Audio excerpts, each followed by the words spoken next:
Would I rather own a $10 million house on the ocean, paid off, and have the normal concerns of that person? Or would I rather live paycheck to paycheck the rest of my life, no savings, but be guaranteed deep contentment, joy, and confidence every day of my life? Joy meaning a deep sense of well-being, freedom, and gratitude, and inner buoyancy. Which would I rather have? We have the great honor today to interview one of the most profound author right now in 2025. Steph and I are super excited when we got a chance to, I told Stephanie, we got this opportunity to interview Jim Murphy. Steph was like, what? How'd you get a hold of him? I was like, I got my ways, right? So today he happened to be in Seattle, leaving out of the country.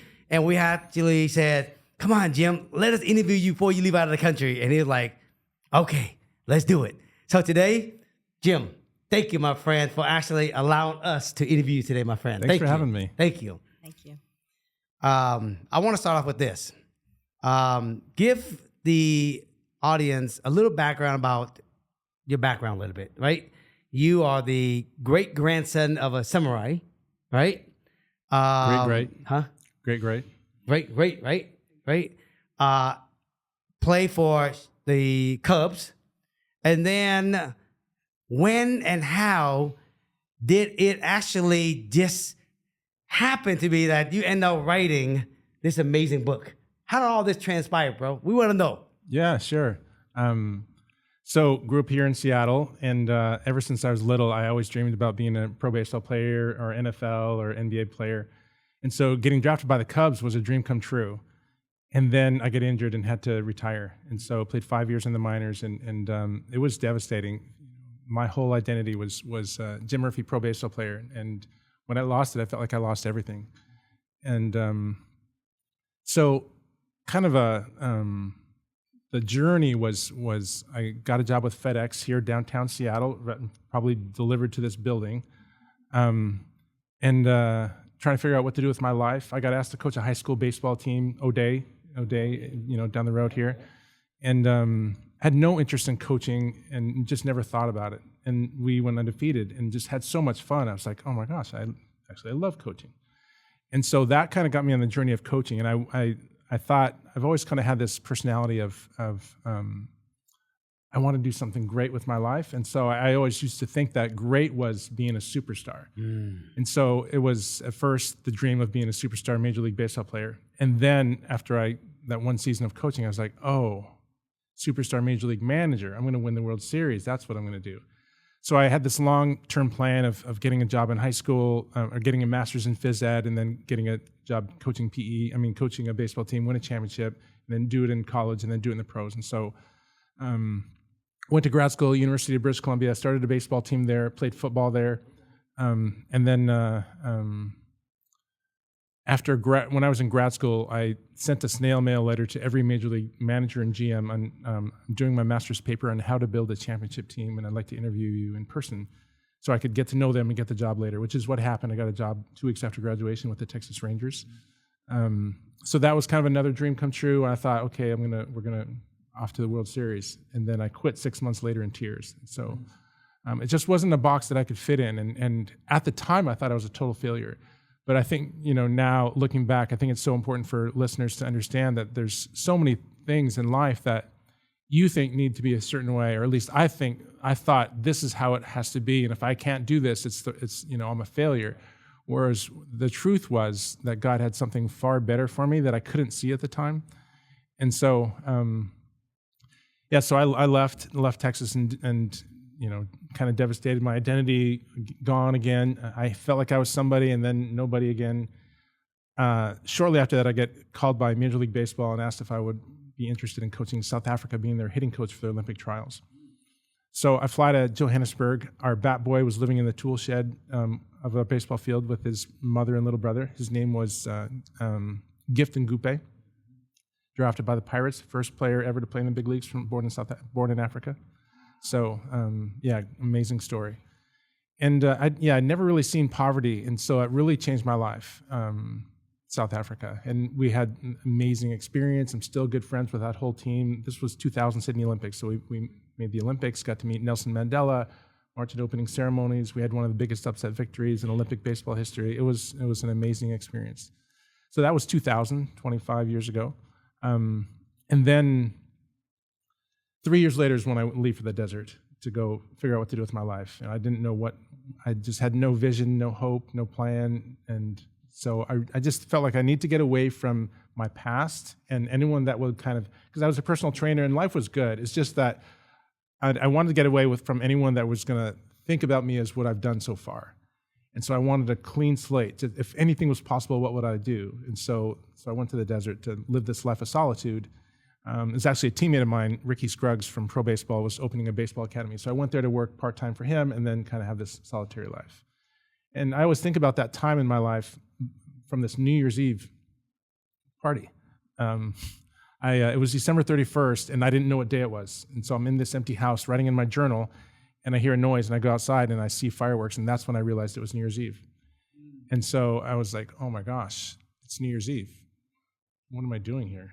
Because at first it was like, why the fireworks? And I was like, wait, December. Oh my gosh, December 31st. So yeah, so it was a lonely time, but that's where Inner Excellence was born. Wow.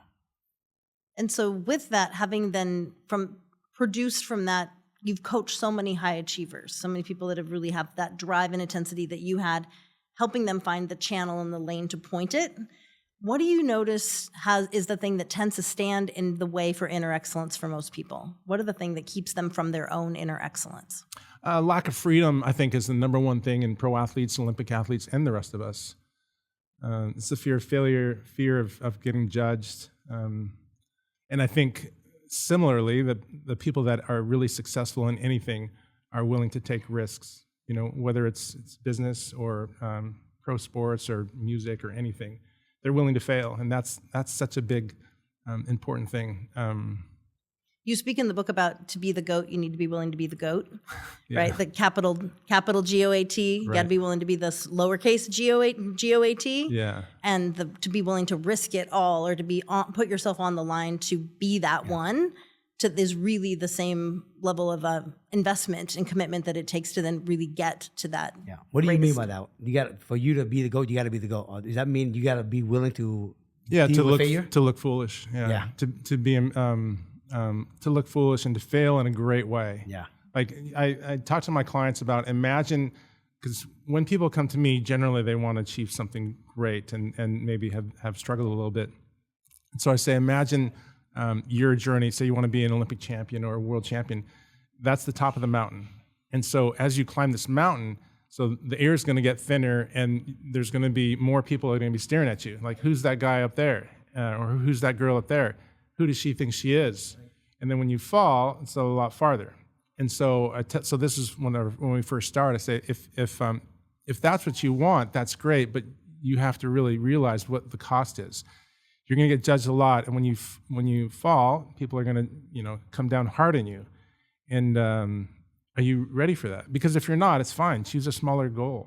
Do you think that it's easier when someone already have a little bit of success to deal with failure, or someone who never had it and they're on the way there, they don't have nothing to lose, they don't really care?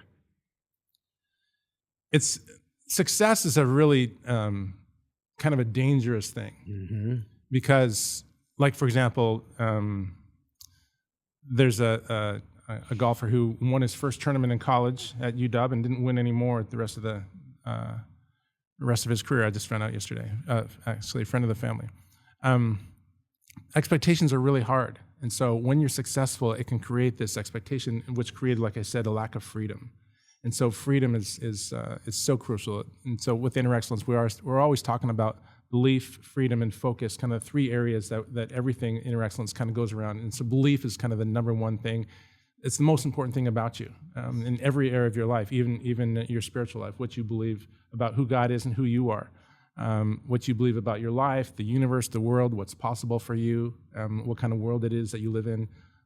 So Inner Excellence is about expanding what you believe is possible, and then focus, learning how to be fully engaged in the moment. How can you be fully present in this moment, unattached to what you're trying to do?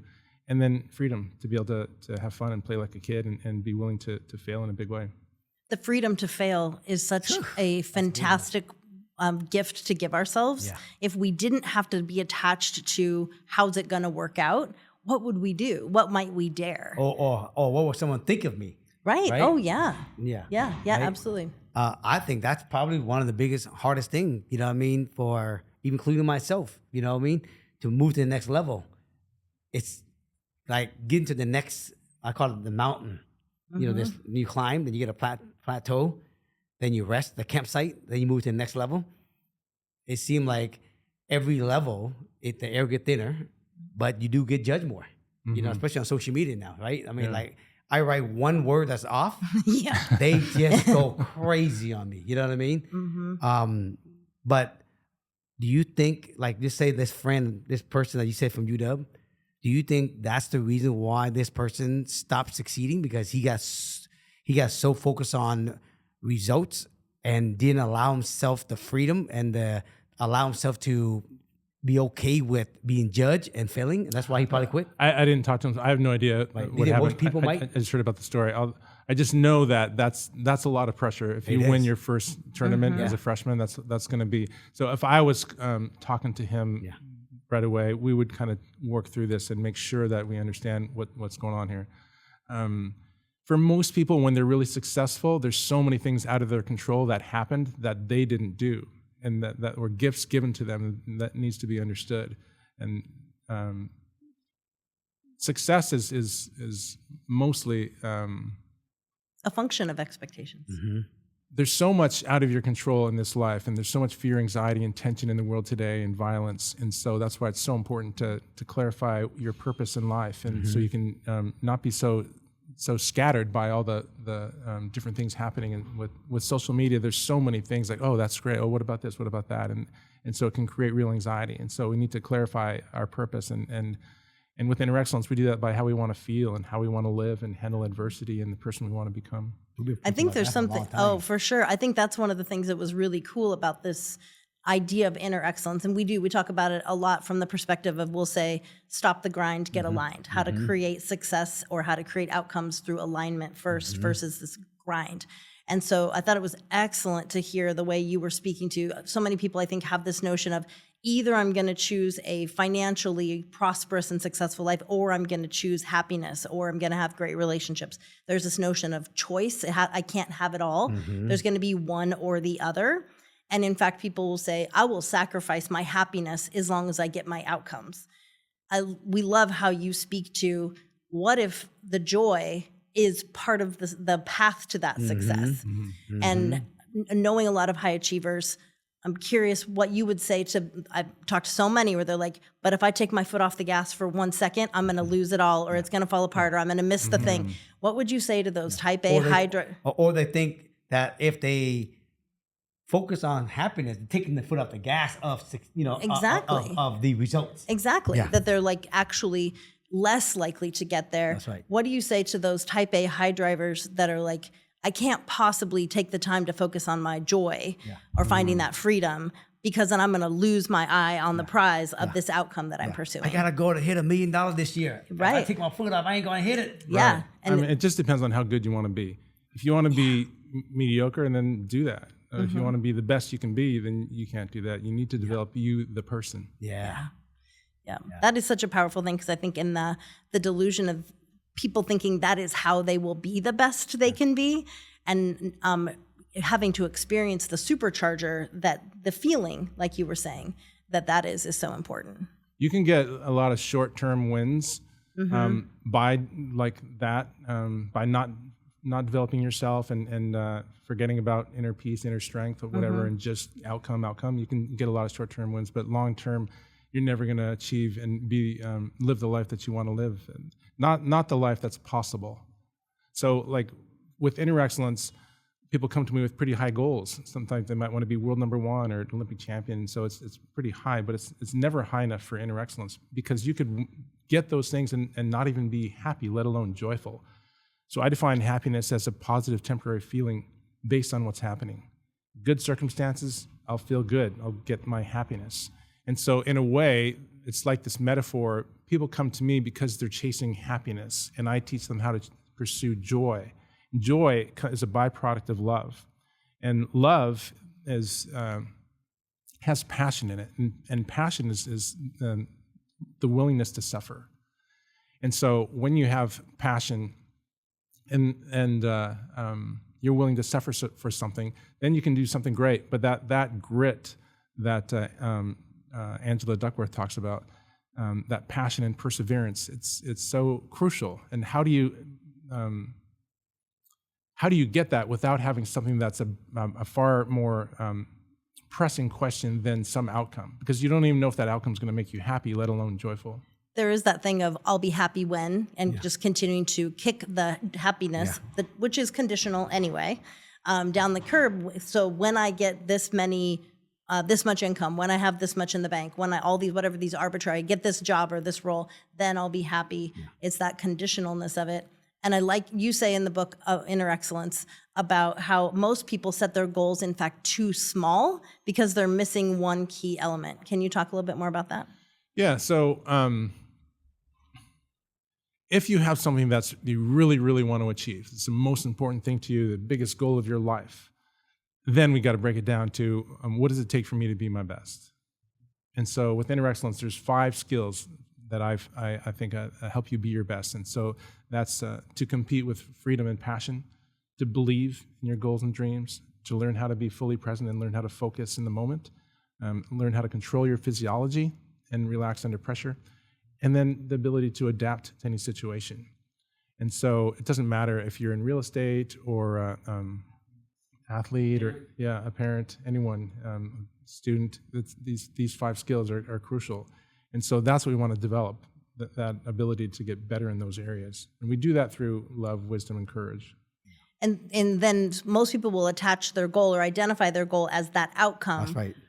In fact, if they shift it to, I want to be as excellent as I can be, I want to show up with the greatest amount of passion or compassion or whatever, in whatever that state is, that they will actually find their goal to be more complete and rewarding and take them somewhere. Is that? So we still have, so when I start with anyone, it could be a real estate investor, and they may have a certain goal to hit a certain figure. And so I always ask them, how has that been for you in the past? Mm-hmm. Like when you've set these numerical goals in the past, has that inspired you to push harder, or has it caused stress and anxiety? Mm-hmm. Because it depends on the person. Some of them, it's, whether you're an athlete or an entrepreneur, it just depends on the person. And so if it's really inspired them, then we stay with it. However, we only talk about it like at the beginning of the season or beginning of the year or whatever, and maybe reassess every quarter or so. Mm-hmm. But other than that, we don't talk about the results. We talk about getting better every day, and the results take care of itself. Do you have your client set the intention of, let's say, their goal, whatever the goal is, and then do you track their results? We say monthly or quarterly, but you really focus on their joy, their journey. Because when I read the book, it's like, yes, have an intention, but we're really going to focus on this journey getting there. Mm-hmm. And especially being in a state of joy first, and then inspire action to come along with it. Yeah, so I always start with, I want to know how you want to feel in your life when you're working and when you're not working. Yeah. And so the way we think about that is, well, when you've been your very best, what was that like? It feels a certain way. And so it's pretty common what they say. They might say, I feel peace, I feel joy, I feel confident, I have this freedom, something like that. I'm present. So these are very common. It doesn't matter what field they're in. And so what we do is with Inner Excellence is I say, okay, that's how you want to feel in your life. We're going to set up your habits of thought and action throughout the day to get that feeling more often. And this comes from your heart. These feelings come from your heart. So Inner Excellence is about training your heart. We use the mind to train the heart. And so heart transformation is the goal, to be the very best you can be. Yeah, I love it. I'm a big believer in that. Oh, yeah. We always ask ourselves and our students, if you already achieve your goal, mm-hmm. how would you already be feeling? If you can focus on that, showing up every day before you go on your appointment, before you make your call, before you go see the seller, before you go be a parent, right? Go to your kid. They always say, I'll be excited, thankful. But my question, even I get caught up on this. how do you remind yourself to always, or most of the time, be in that state? Because sometimes we get caught up, we cross over the line, and we get caught up chasing after the results. Mm-hmm. And we know if we actually feel good first, take the inspire action, the goal will manifest naturally. How do you stay in this state? So with my clients, there's a model that I created called the 3 worlds model. And so it came about in 2012 or 2011. I got a call from Tiger Woods' coach, and he said he wanted to talk to me, have me talk to his client, Hunter Mahan. And so I flew out to California to meet with Sean and Hunter. And do we need to take a break here? Okay. So I flew out to California to meet with Sean and Hunter. And then Sean said, "Can I sit in on the meeting? I want to hear what is this inner excellence, and or how would you describe it?" And so in that 15, 20 minutes, I came up with this model to share it. This is what inner excellence is, and I can share it with you briefly in like 2 minutes if you want. And I've used it ever since with every client. And so the 3 worlds model essentially is that when you're born, we're born into 3 worlds simultaneously. So there's the world of your results and circumstances. And so everything in this room, the culture that we live in, it's all the results, the bottom line, win or lose, get the sale, don't get the sale. This is the 3rd world. And this is where all your goals are and dreams are. And then, or at least your goals. World 2 is your inner world, all your thoughts, feelings, and actions. And so it's like when you're performing or when you're at work, when you're at your 9 to 5. That's world 2. And then we've got world 1. World 1 is the world limited only by imagination and belief. World 1 is the world that controls it's the intangible, unseen world that controls the world that you can see and touch and feel. It's really the only world that matters. And so staying in world 1, like when in doubt, if world 3 is feeling stressful or pinched or pressured, what can we do to check out world 2 and see what's my inner state? Where are my thoughts? Where have I been focusing? And then if we're finding from there, it would be like, well, then if I were to really use my imagination, take all the limits off of it and pursue what was really possible, and then find our way to world 1 as much as we can. So when we wake up, your ego wants to go. The ego, how I define it, I'm not saying this is the definition, it's just how I define ego, is so we're on the same page, is the part of your mind that's always threatened, always comparing and never satisfied. So when we wake up, our ego is like, okay, I need more 3rd world results. I need to get some better results. And so if I get these results that I want, whatever my goals are, if I get them, then my life is going to be good. If I don't, it's not going to be good. Mm-hmm. And so as soon as we wake up, so that's checking the circumstances. Yeah, world 3. Mm-hmm. Yeah. It's like up in the morning. Yeah. Gotta get going. Yeah. Right. So checking those circumstances. And so when we go to check the circumstances, whether it's email or text or anything, so now we're in this responsive state or reactive state, and putting out fires or and a lot of it's going to be out of your control. So the problem with the world 3, the world that I've obsessed about for most of my life, is it's largely out of your control. It's the world that you have the least control over of the 3. So world 1, you can think of everything that's eternal. That's where inner peace is, inner strength, joy, mental toughness, confidence, everything. It's like confidence is like the sun in Seattle. You think, okay, well, I lost it. But how often does the sun stop shining? You think quite a lot, right? But really, what's the truth? It's always shining, but we have our storm clouds that cover it, and we can't see it at all. And so that's what confidence and peace and joy is like. It's always there. It's just sometimes we get in our own way. And so we wake up in the morning, and the ego is like, okay, you got to go get this. And then now it's this life of stress because so much is out of your control. It's also, the 3rd world is also the world of the past and future. Because every goal that you ever set and every result you ever get is all in the past and future. World 2 is the ideal is when you're performing or you're living your 9 to 5, you're fully in that moment, fully present in world 2, not thinking about world 3. But how many golfers, for example, have thought about the hole that they just got a bogey on, or the next hole that's the hardest hole in the course, or how many business people are like, oh my gosh, if I get this sale, this is going to be the biggest one of my life, and I got to say the right thing. And then now you're in the future, because now you're worried about what you want and can't control. And so that's where fear is. It's a self-centered, what's going to happen to me in the future, whereas in the present moment, there's no fear. And so inner excellence is how do we live that, develop a life, an entire lifestyle of living second world, fully engaged, heart, mind, and body, unattached to the third world results. We do that by developing your first world, that first world. And so that's where what matters most to you. That's your deepest values and your life purpose and learning principles like everything is here to teach me and help me. It's all working for my good, for example. I love how you take especially some of these really big, what could be for some people intangible concepts, the love, wisdom, courage, belief, and you then also bring practical, tangible, step-by-step like things people can do, individual action steps and individual tools, which is such a great way to then make it consumable and doable. That people can actually implement something rather than having just another great idea, and can then kind of make those U-turns from maybe where they are to where they want to go. So seeing how you've been at this for 25 years plus, accumulating all of this lifetime of knowledge. And so it would easily maybe appear that this version of your success right now has come out of nowhere, except you've been planting the seeds all along. So as the book has really taken off for you in this most recent version of your success, what inner excellence tools have you had to use to navigate that and to keep up with that sort of meteoric growth and expansion? Yeah, it's a great question. So, that first week, I'd sold Inner Excellence. I'd probably sold lifetime over 15 years. I don't know, 7,000 or 8,000 copies. I didn't really track it.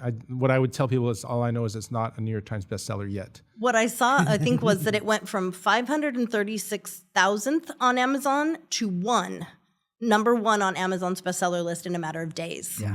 Which to me was also a cool reminder of how quickly our results can come. Right. We don't have to be linear step by step. We can have these quantum leaps. Right. And no question, the inner excellence tools was the foundation of getting you to that. And so, sorry, keep going. It was. I loved the example that was of how quickly results can come when we're prepared. Yeah, so I think my whole life has been training for this moment. And in the past, the hardest times of my life, like in the desert, after I finished the writing Inner Excellence, 5 years of full-time writing and research, had this near mental breakdown, and I was $90,000 in debt and had spent my life savings, and it was just this hopelessness that I felt, and I think that sorry, what was the question? What inner excellence tools are you using now as you're experiencing this big uptick in success kind of coming at you, this great way the book has taken off and all the opportunities that are coming to you?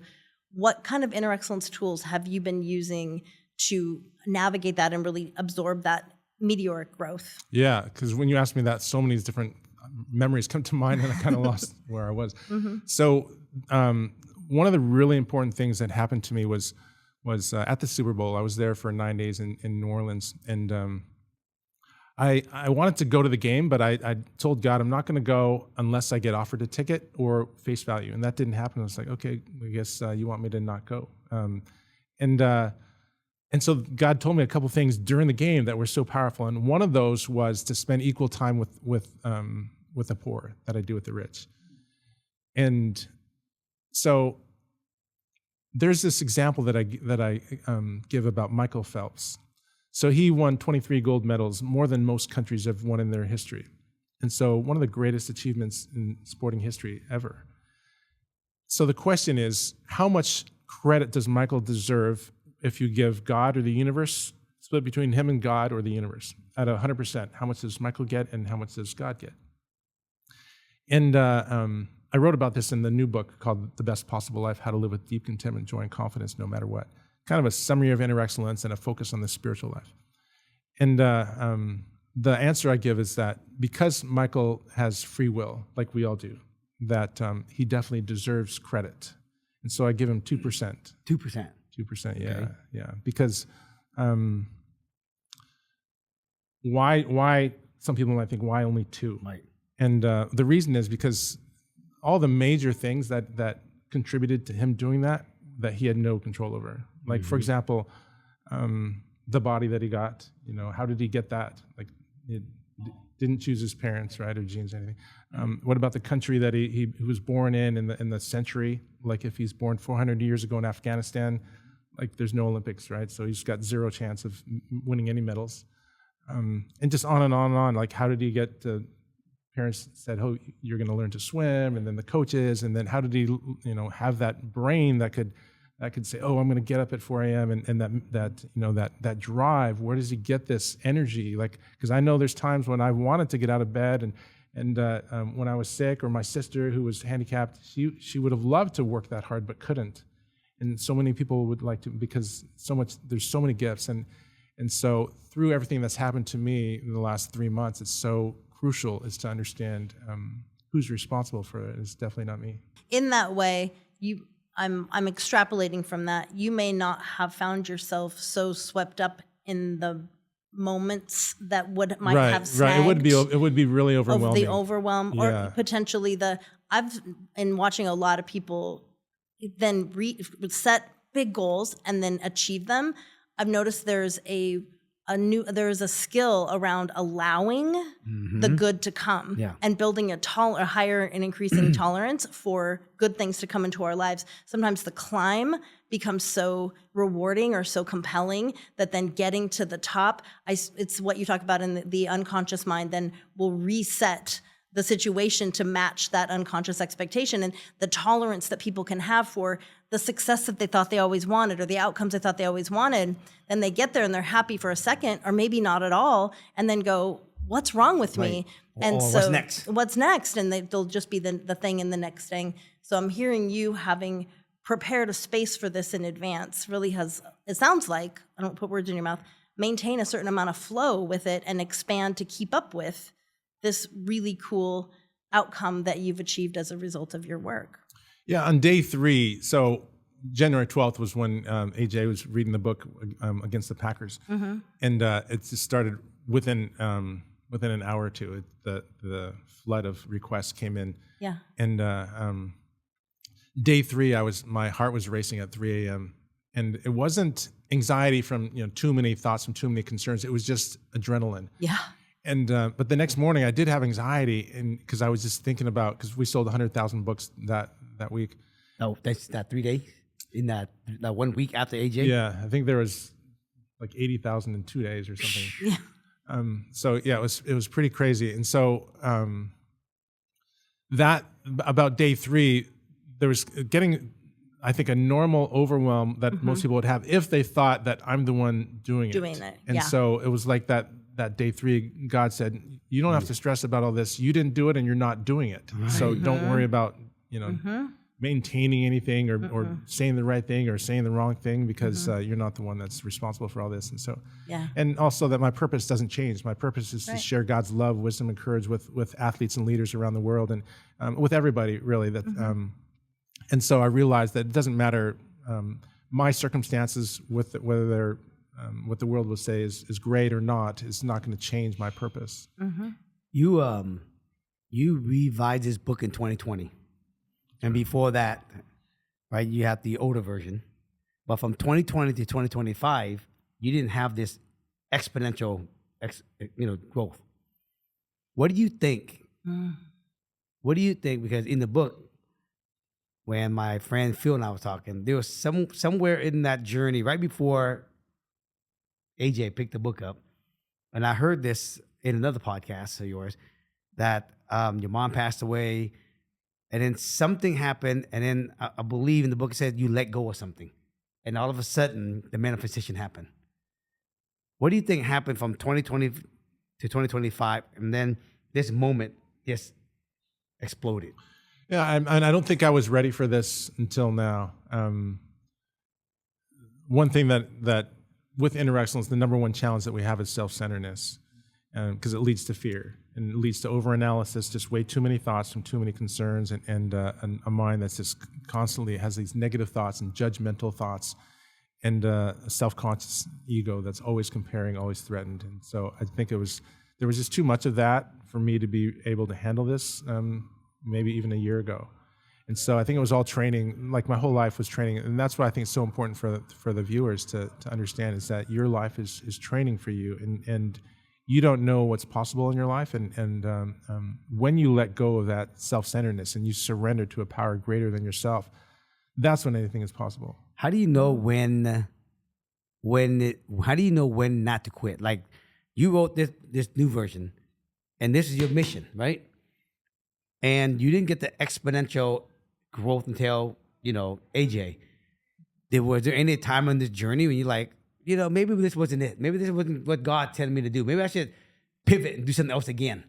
How did you know to stay in, keep doing what you're doing, keep having that passion versus switching? Now we're talking about wisdom.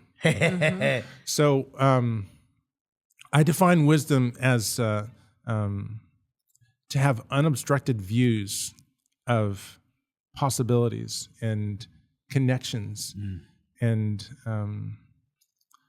to know who God is and therefore who you are, what he's doing in the world and how you can join in.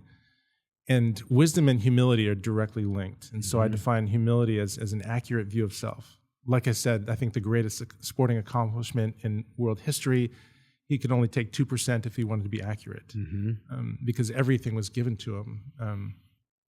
And if that's for Michael Phelps, what about me, who's never accomplished anything like that?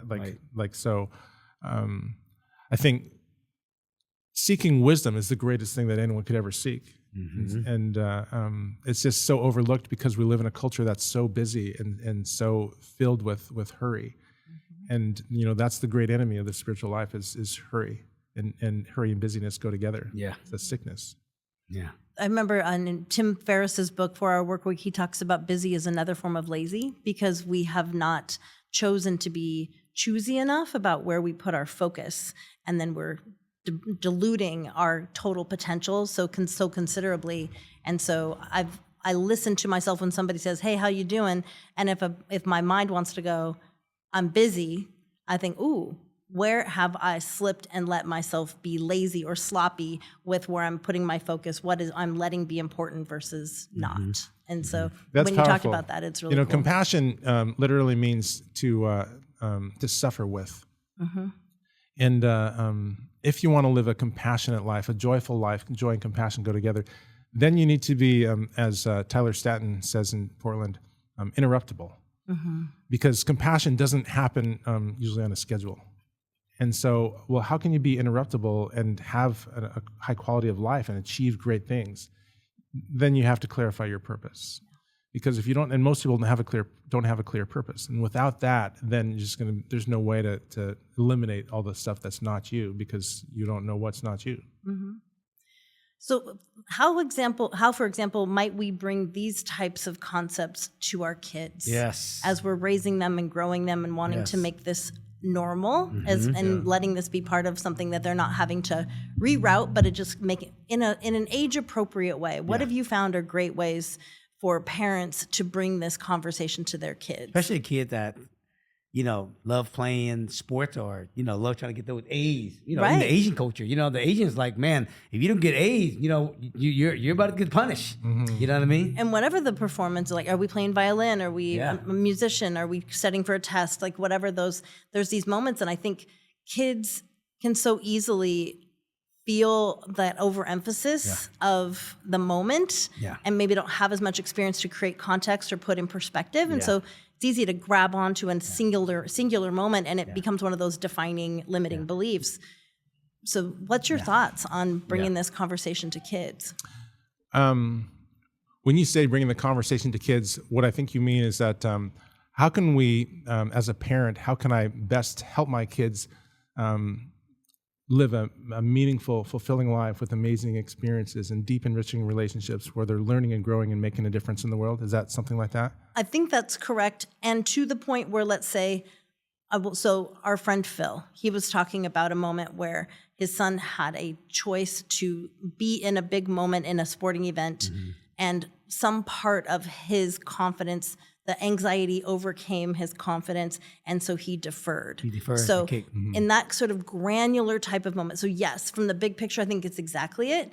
These moment-to-moment occasions that we have as parents, and what do we do? What do we do to prepare our kids to be ready for those moments so they can step toward them with that?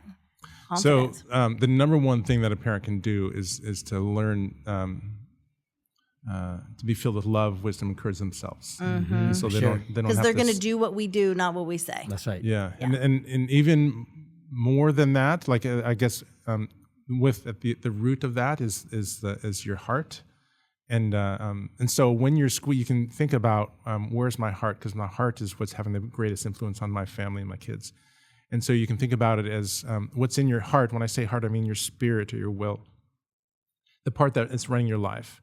And when you're under pressure, then what's in your heart is going to come out. Because when you squeeze an orange juice comes out, right? It's not going to be carrot juice or apple juice. It's going to be orange juice every single time. And so we can tell what's in our heart by when life gets tough.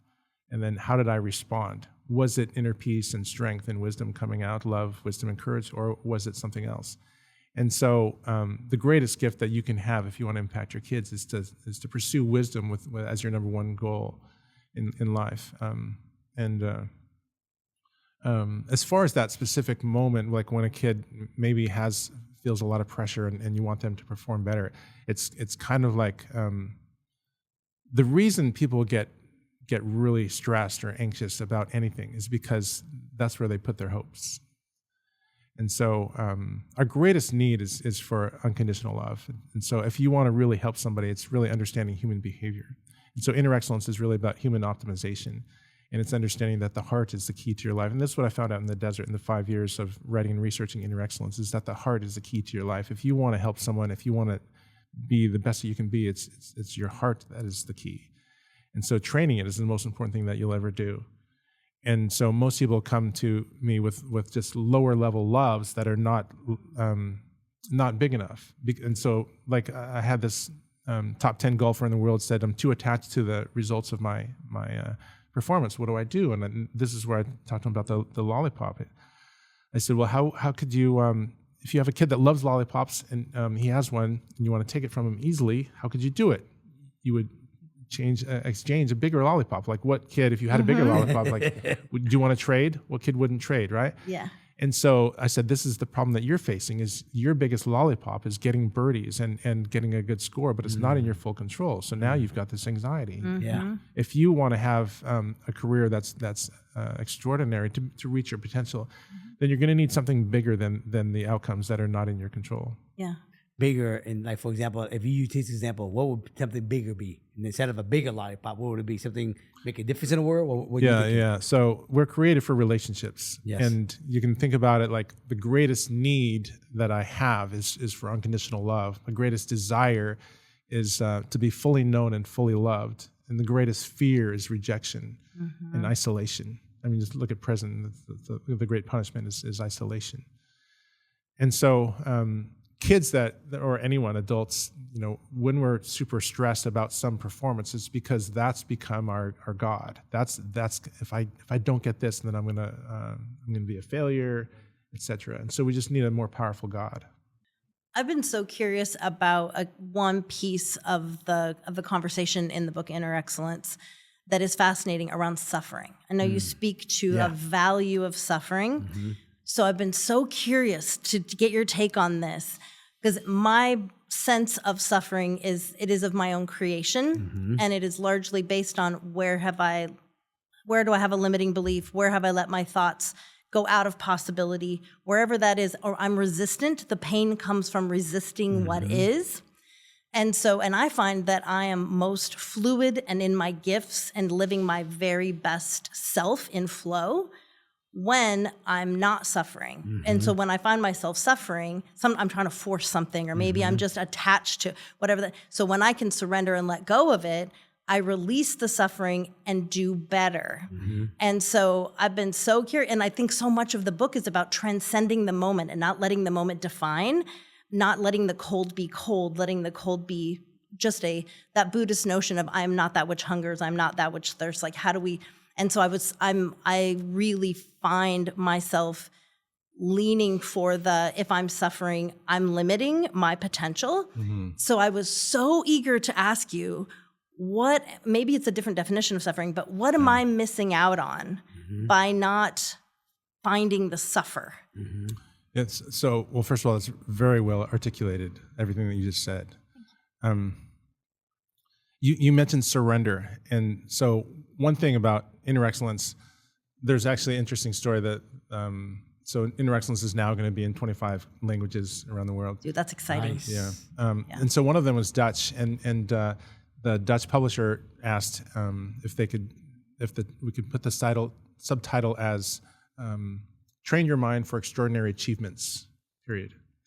And I said that's interesting. In the email, I said that's interesting that proposal, because I've been doing dozens and dozens of interviews in the last few weeks. And one thing I've said multiple times is when I'm asked about inner excellence, I say, well, it's train your heart and mind for extraordinary performance and the best possible life. The key is that last phrase, and the best possible life. And so it's interesting I said that the Dutch want to take that part out because that's the most important part. Because why are you doing it? Like, what is this all for? Right. And so if we get back to surrender, so in a big way, inner excellence is about surrendering your little lollipop for the whole candy store. Your little strength, your little wisdom, your little limited vision for unlimited possibilities. And so that takes surrender. You have to let go of your little lollipop to do that. And suffering is a very taboo thing in our culture. And it's much different if you go to, like, say, Africa or whatever. But because we have this, what I call the affluenza virus, this virus of the heart, where we're obsessing about symbols of success, that any sense of suffering is really, there's like suffering, and then there's like, I can't believe I'm suffering. It's like I'm depressed, and then I can't believe I'm depressed. Like, it doubles it. And so I think everything you said was so well articulated. I think one of the things that's important to understand is that, like I said, the subtitle of the book is the best possible life. This is what we're going for. A life of deep contentment, joy, and confidence no matter what. Or a life with the 9 characteristics of the best possible life that I believe are love, joy, peace, patience, kindness, goodness, faithfulness, gentleness, and self-control. That's what I think the best possible life is. And that's what inner excellence is. How can I have an extraordinary life like that? And to get that life is 1 foot in joy, 1 foot in suffering. And so I'm not God, so I didn't create this. I just try and share how I think the universe works. And so if I was God, I would have created it 1 foot in joy, 1 foot in joy.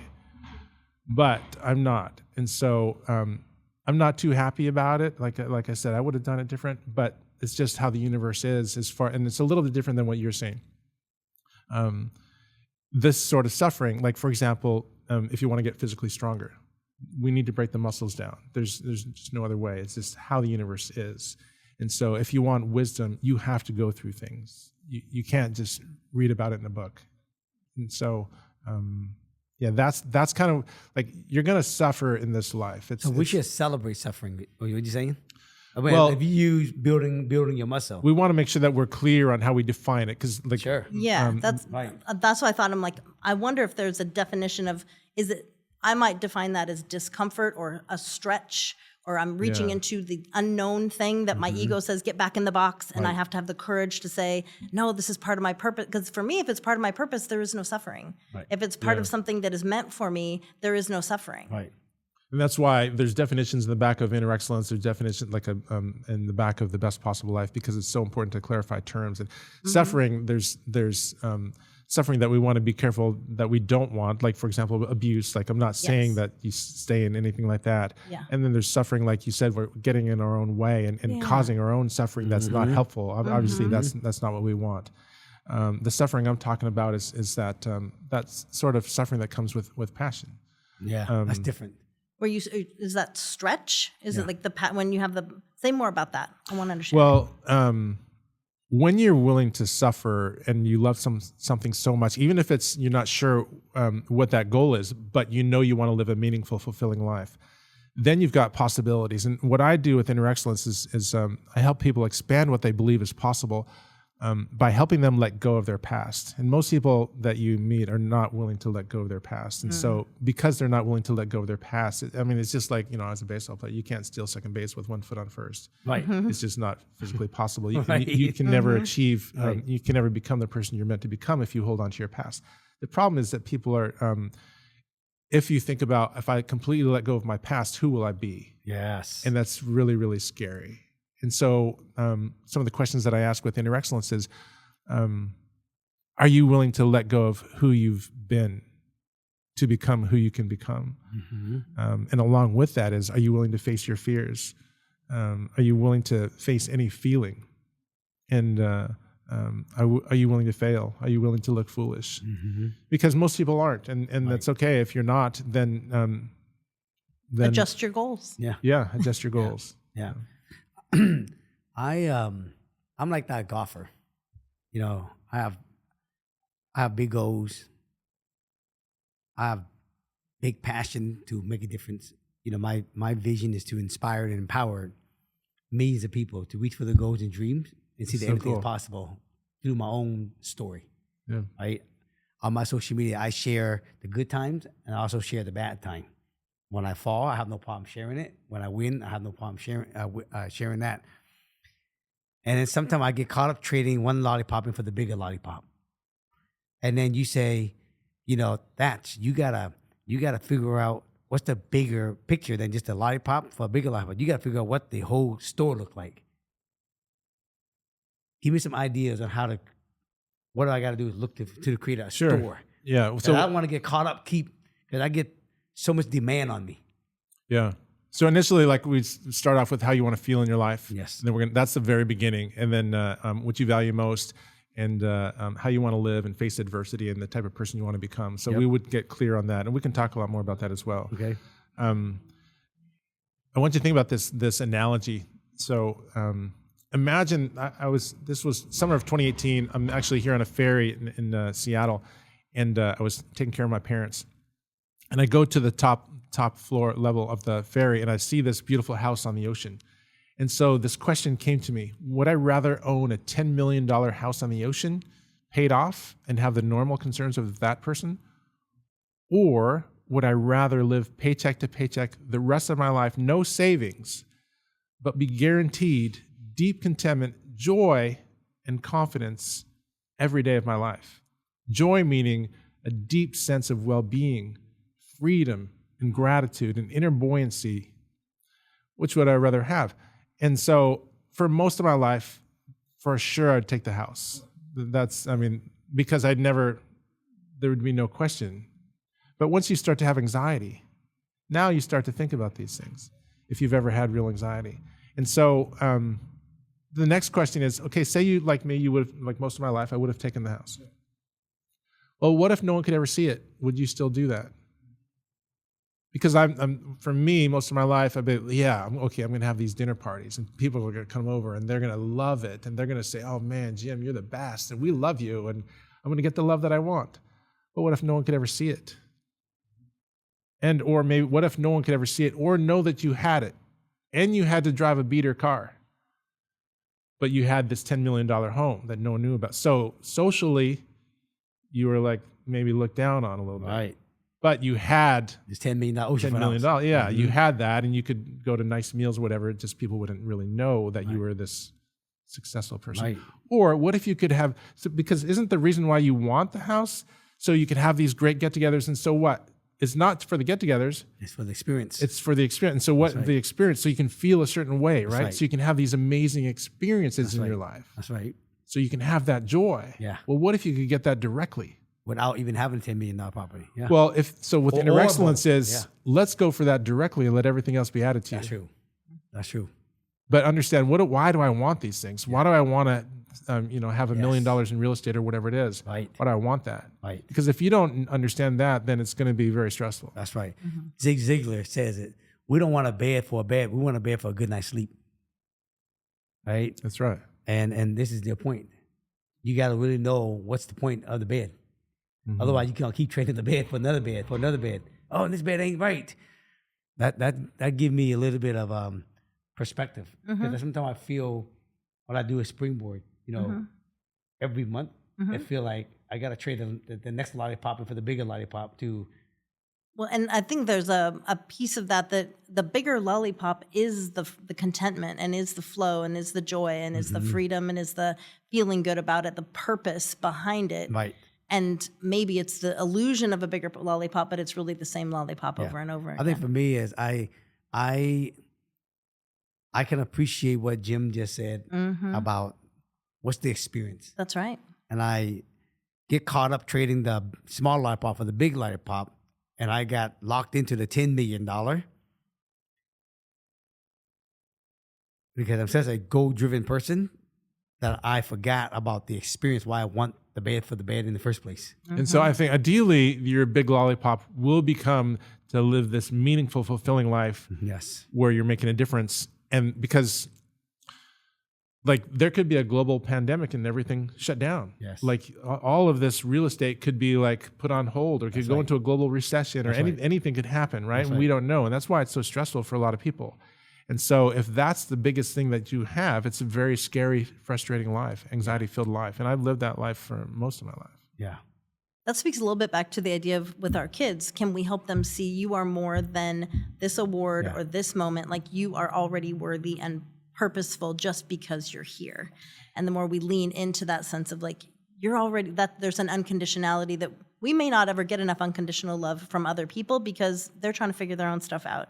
But how can we find that unconditionalness by tapping into the ultimate unconditional? So yeah, so the kids, that's a great point to talk about the kids is that they're going to know, even doesn't matter what you say, they're going to know what you value most. Yes. And so how do you know what you value most? Yeah. What do I think about most? What do I talk about most? Yes. What do I worry about most? Yes. What do I dream about most? Like your Yes. kids are going to know that. Yes. You don't have to tell them. And so whatever that is, it's going to transfer to them. That's And right. if it's something in that third world of results and circumstances, now you're going to be as stable as that is. And and then a global pandemic could wipe it out. Yes. And so they're going to be unstable too. And they're going to try and get their identity through these things like more success. Yes. And it's it's a scary place. It is scary. I like I was saying, I know a lot of Asian wealthy families that they put a lot of, high stake on getting 4.9, 10, GPA, like, and the kids, Asian, they have this thing about you got to be a lawyer, you got to be a doctor, you got to be this, and the kid when they're coming up, they have to be this because they don't want to let go, they don't want to disappoint their parents. And I know so many of them end up graduating and being a doctor, being a pharmacist, and they hate it. And it's the reason, right? Because absolutely. they are, they got caught up with, because their own parents were doing the same thing. They were chasing after that $10 million house, and they didn't care about the essence of it. And they got the kid thinking the same thing. That's right. Yeah. Well, and it's clear to see the big vision that you have, this unlimited vision you have as you tap more into your actual potential. And so knowing what and we love to talk to people about what's your end game? What are you doing all this for? And so I would make an assumption that living a life of excellence and inspiring and empowering other people to do the same, living excellence in themselves, you would say it much more articulately.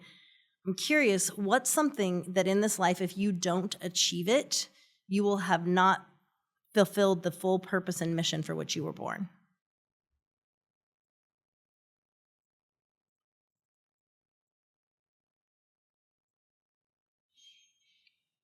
I think it's definitely have a heart of compassion. It hits a nerve, right? It strikes a chord. Yeah. What comes up for you?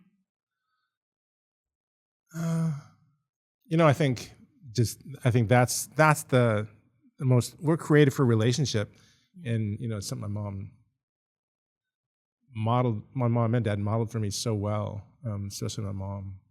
So, yeah, and I think because there's so much out of your control that you could have millions of followers and have millions of dollars, but in the end,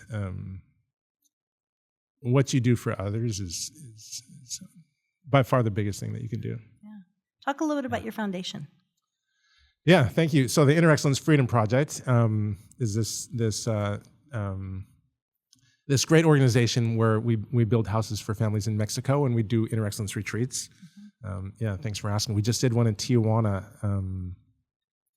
a month ago, And so there was 17 of us in Tijuana. We work with a great group called Youth with a Mission, Homes of Hope. And so we built a house for a family in 2 days.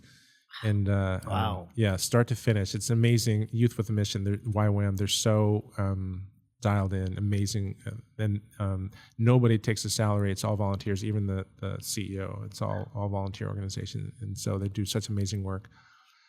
So we team up with them, and right now it's twice a year build a house for them.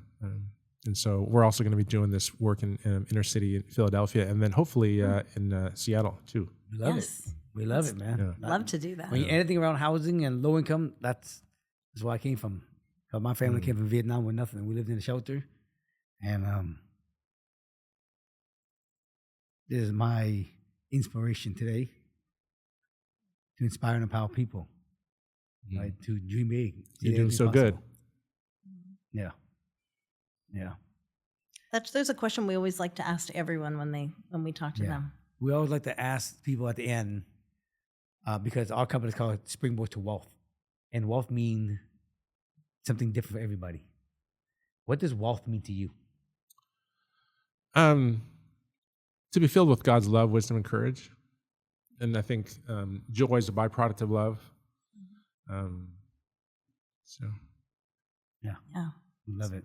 Powerful. So how can people learn more about you, Inner Excellence, and all the things that you are bringing to the world? You can sign up for the newsletter at innerexcellence.com. So there's a newsletter that I share about with retreats and workshops and latest ongoings. There's a Facebook group that you can sign up for. And then social media, Instagram, Inner Excellence, Jim Murphy, and then the usual. And where do people find your coaching? You can send me a message on my website. Okay.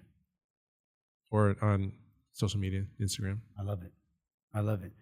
What a privilege to talk with you today, Jim. Thanks for having me. Thank you so much for the time and bringing all of this fantastic message, making it much more available and accessible to more people is really profound. And we're so honored to get a chance to have this time with you today. I'm excited and collaborating with you. Yeah. Because I love your thinking. I love your mindset. I love what you're saying is so true. You know what I mean? You got to really find world one first. And then when you master world one, world two will be powerful. Yeah. And then world three will manifest by itself. That's right. Yeah. And I love to have a lot of our students and followers really master this. But I also love collaborating with housing and the nonprofit that you're doing. Yeah. Because that really right up our alley. Because real estate, that's us. Building houses and soccer field with the Sounders, it's what we do. That Looking sounds forward to it, amazing. my friend. Yeah, likewise. Yeah, thank you. Any final thoughts before we wrap up for today? I think it's so important for people to know that there's hope. There's so much out of our control in the world today, in America, but all over the world, and that there's hope. And the world needs hope, and you are what the world needs. Your true self. Someone that pursues this life of getting filled with love, wisdom, and courage. I love it. Beautiful. Thank you again, Jim. Appreciate you. your time today. Yeah. Thank you. Thank you.